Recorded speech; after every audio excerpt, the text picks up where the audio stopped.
Cabinet says it supports the termination of SAA's partnership with the Takatso Consortium. Minister in the Presidency, Khumbudzo Ntshavheni, says government had to prioritise the fair value and ensure that the public interest is served. Desmond Latham, aviation analyst, joins us live now for this conversation. Desmond, thank you so much for your time this evening. Firstly, let's start with your reaction to the fact that now this SAA-Takatso deal is off the table. Well, I mean, it's been carrying on now for 2 years. The deal was initially inked in 2021, and it's 2 years later. And these processes normally take about 6 months. So it's 18 months overdue. So something is holding it up. And every time the request came for the minister to reveal why there was a slowdown, particularly when it came to the funding, there was just silence. And in fact, it went all the way to the Portfolio Committee in Parliament when there was confidential processes were conducted where we didn't know much more. So if you look at what's happened over this period, the reality is the SAA's value has dropped by 2/3 since the signing. So Takatso, I don't think it was happy to continue negotiating over the arrangement they initially signed. The initial agreement was that government would pay the 1.5 billion rand debt that were paid off. Then Takatso would buy SAA for a nominal fee, which apparently is around 51 rand. And then they would invest 3 billion rand into the new airline based on its value. But apparently the value has dropped from 3 billion to around 1 billion. So that was the big problem in the negotiations over the period of time. Now, so I think it is a surprise, yes, that we've suddenly stopped. And of course, there's also been the concern around the fact that there was, a cloud of secrecy, especially when it comes to some critical aspects of this particular deal. And some were saying that that was also, further compounding matters because South Africans would have wanted to know how their taxpayer money is spent. You know, we're in a transparent situation when it comes to information flow, and we are used to that now. The apartheid era was full of hidden concerns, money flows out of the country, all kinds of jiggery-pokery was going on. We are, under our new constitution, have got used to clarity and transparency. Suddenly, in the midst of this process, we're not allowed to know who's going to buy SAA, our national airline, which, of course, is not acceptable. For the average person in the street would want to know where's the money coming from.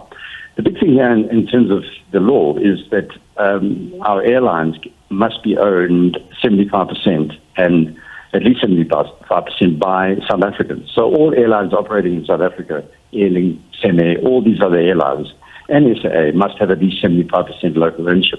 So the deception was that there was not local ownership. I don't think that was what slowed things down in this matter. Government was trying to access funds. No bank would fund SAA. So that leaves the minister with one aspect, and that was the Public Investment Corporation, PIC. The PIC owns Harith, has a 30% interest in Harith General Partners, which was the major owner now of Takatso. And Harith owns Lonsori Airport, for example. And also Harith has a big link to the PIC. And the perception is that Harith was possibly going to access some PIC funds. But the Finance Act, and it's very clear, the PIC may not invest in airlines. It can only invest in infrastructure.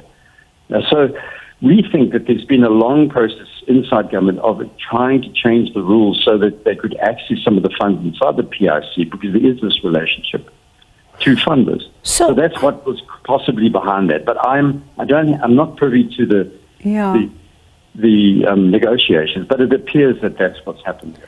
So, Desmond, looking at the aviation industry, I mean, there are some who are saying that this could have an impact, but others are saying that, it could be very minimal because they're looking at SAA and saying that it would be able to sustain itself. And the minister saying yesterday that the company will be able to sustain itself for at least 12 to 18 months and will not be dipping into the fiscus in order for it to, continue with its operations. It must run a tight ship so that it doesn't need bailouts. Do you think, in your view, that that is a possibility going forward, given what we've seen with this airline in the past?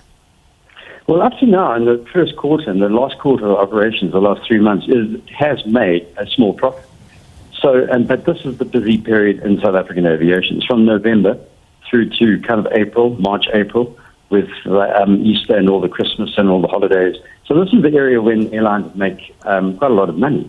So SAA has been sustainable over the last quarter. This is the irony. The problem is, after April, we go into a quiet period for the next 6 or 7 months. Even with tourism from the north coming in here, a lot of tourists from the US and Europe in particular come to Africa in June, July because it's cold there and it's warm here, or vice versa.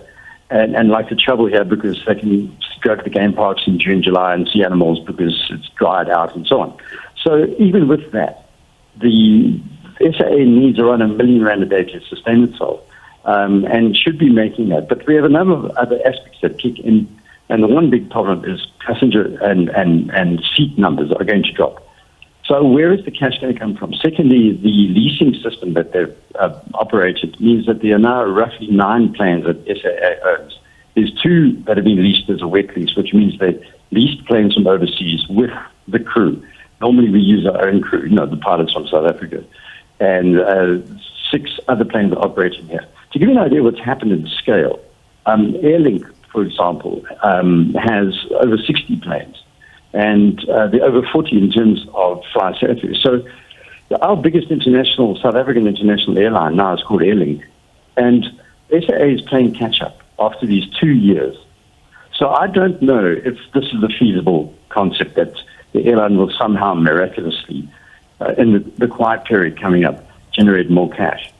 Quite an interesting take there. Thank you so much, Desmond, for your time. That is Desmond Latham, aviation analyst. And this story around SAA continues, and we'll bring you more chapters as it continues to unfold.